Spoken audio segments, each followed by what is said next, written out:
आज के इस वीडियो में बात करते हैं भैया दूज क्यों मनाई जाती है और उसका क्या महत्व है। साथियों नमस्कार, जीवनसार से लता पांडे स्वागत करती हूँ आप सभी का जीवनसार में। आशा करती हूँ मेरी जीवनसार की फैमिली स्वस्थ होगी, व्यस्त होगी और मस्त होगी। अब चलेंगे वीडियो की तरफ। हिंदू धर्म में प्रमुख त्योहारों में भैया दूज का त्यौहार आता है और ये बहुत ही महत्वपूर्ण और बहुत ही आदर्श त्यौहार होता है, जो भारतीय परंपरा के अनुसार भाई बहन का प्रेम और एक दूसरे को समर्पण का प्रतीक होता है।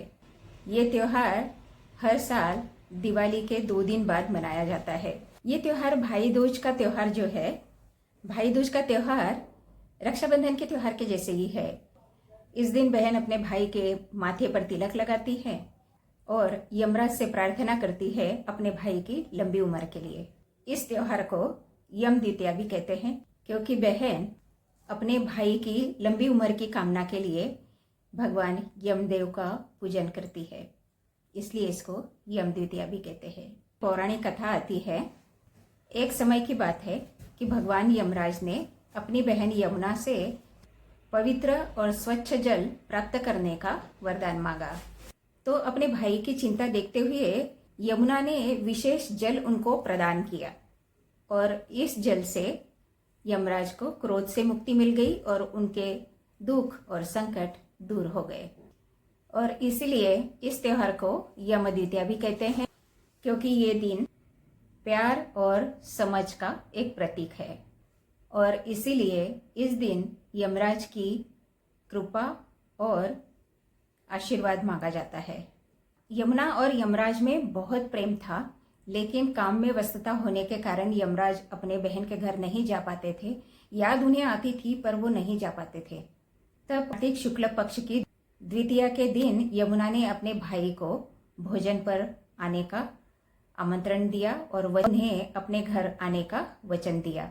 तो यमराज ने सोचा कि मैं तो प्राण हरण करने वाला हूँ, मुझे कोई बुलाता नहीं है, मेरी बहन मुझे बुला रही है तो मुझे उसके घर जाना चाहिए और मुझे अपने कर्तव्य का पालन करना चाहिए।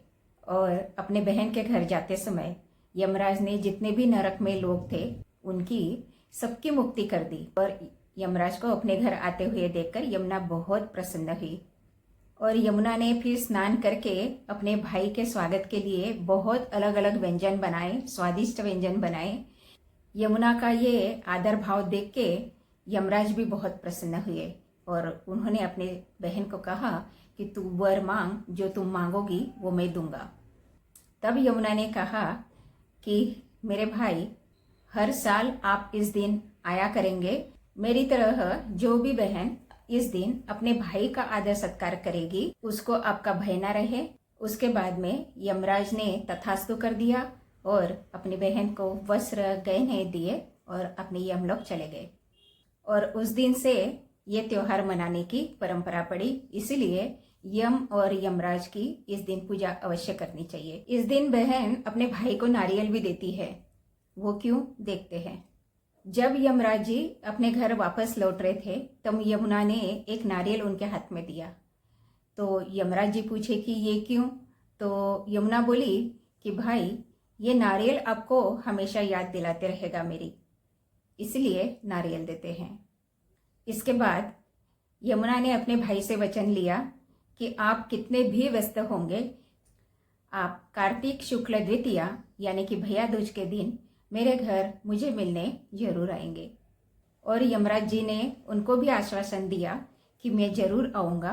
तभी से जो विवाहित बहनें होती है ना, उनके घर भाई जाते हैं, टीका लगवाते हैं और बहन अपने भाई को नारियल उपहार में देती है। द्वापर युग में नरकासुर नाम का एक राक्षस था। उसने देवताओं और संतों को परेशान करके रखा हुआ था और उनकी 16,000 कन्याओं को कैद कर रखा था। सभी देवगणों और संतों को नरकासुर से मुक्ति दिलाने के लिए श्री कृष्ण ने अपनी पत्नी सत्यभामा की मदद से उसका वध कर दिया। नरकासुर के वध के बाद में श्री कृष्ण अपनी बहन सुभद्रा के घर पहुंचे और उस दिन कार्तिक मास पक्ष की द्वितीया थी। नरकासुर से विजय पाने के कारण सुभद्रा ने अपने भाई के माथे के ऊपर, जो द्वार पे खड़े हुए थे, उनके माथे के ऊपर तिलक किया और उनको नारियल भेंट किया। इस तरह श्री कृष्ण और सुभद्रा से भी ये त्योहार जुड़ा हुआ है भैया दूज का। तो ये था आज का वीडियो।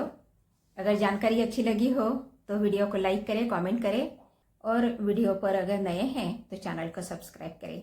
मिलती हूँ अगले वीडियो में, तब तक के लिए नमस्कार, थैंक यू।